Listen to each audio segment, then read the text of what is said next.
અમદાવાદમાં વડાપ્રધાન નરેન્દ્ર મોદીના આગમનને લઈને તૈયારીઓ પૂરજોશમાં ચાલી રહી છે। જર્મન ચાન્સેલર પણ ફ્રેડરિક મેર્ઝ અમદાવાદની મુલાકાતે છે। અમદાવાદ અને ગાંધીનગરમાં અલગ અલગ સ્થળોની તેઓ મુલાકાત લેશે। અમદાવાદમાં વીઆઈપી મૂવમેન્ટને લઈને પોલીસનો ચુસ્ત બંદોબસ્ત ગોઠવી દેવામાં આવ્યો છે।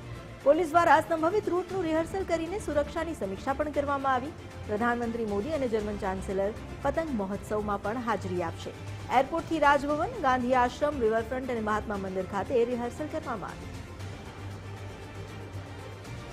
પ્રધાનમંત્રી નરેન્દ્ર મોદીના પ્રવાસ દરમિયાન ગાંધીનગર અને અમદાવાદમાં પણ વિવિધ કાર્યક્રમનું આયોજન કરવામાં આવ્યું છે, જેને લઈને અમદાવાદમાં વીઆઈપી મૂવમેન્ટને જોતા પોલીસનો ચુસ્ત બંદોબસ્ત ગોઠવી દેવામાં આવ્યો છે। પોલીસ દ્વારા સંભવિત રૂટ પર સુરક્ષાની ચકાસણી પણ કરવામાં આવી।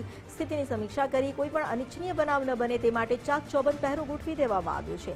અલગ અલગ સ્થળો પર જ્યાં તેઓ જવાના છે, પ્રધાનમંત્રી નરેન્દ્ર મોદી અને જર્મન ચાન્સેલર ફ્રેડરિક મેર્ઝ આ બંનેની મુલાકાતને લઈને અમદાવાદના કેટલાક વિસ્તારો જે પોલીસ છાવણીમાં ફેરવાઈ ગયા હોય તેવું લાગી રહ્યું છે। સુરક્ષાનો પાકો બંદોબસ્ત ગોઠવી દેવામાં આવ્યો છે। આ વીઆઈપી મૂવમેન્ટ જ્યાં થવાની છે, જે સંભવિત રૂટ છે, ત્યાં પણ રિહર્સલ કરવામાં આવ્યું। પ્રધાનમંત્રી મોદી અને જર્મન ચાન્સેલર કાઇટ ફેસ્ટિવલમાં પણ હાજરી આપશે।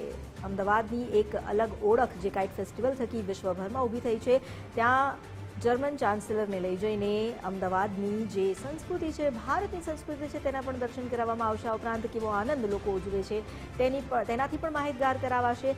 એરપોર્ટથી રાજભવન, ગાંધી આશ્રમ, રિવરફ્રન્ટ, મહાત્મા મંદિર ખાતે પણ રિહર્સલ કરવામાં આવ્યું।